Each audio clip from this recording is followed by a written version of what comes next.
lâu nay chi mà ngày na to có nghe lâu ni mà ngày na nung na có to có nghe amoy na song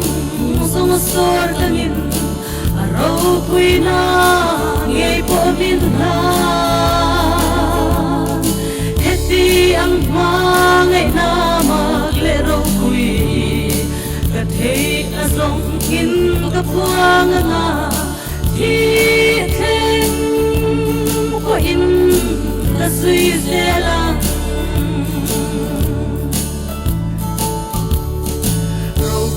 na dòng dòng này tu lệ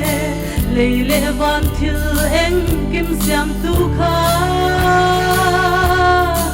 saruak maya lâu biang cho kim saruak mayin phong mặt trăng ta kỳ biết xóa đam na tu ra lâu đi mang lại na nung na cô ato amoy na song sor tangin araw ko'y nangay po minhan heti ang mangay na maglero ko'y katay na song in kapuang nga hiteng ko in kasuy selang ni na nei ring ma se mi ring te am sau alo biangin boy angaron in ngai kamin thi thengin cross ram thlang ta ki mi swal dam na tura lo ni mangai la non na ko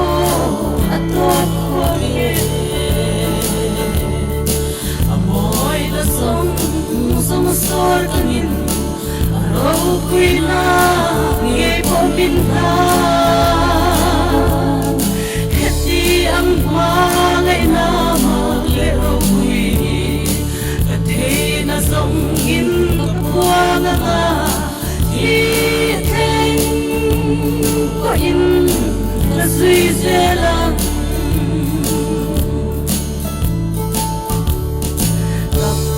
te po ti dam tu le li thi te ngei po kai thau tu kha manin ti dam nu vin thi thegin cross lo tel ta ke mi so dam na tu ra lo ni mangai la nong na ko atop amoy na song sor tangin araw ko'y nangay po minhan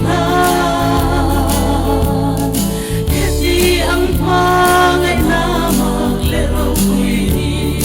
katay na song in kapuang nga hiteng ko in kasuy selang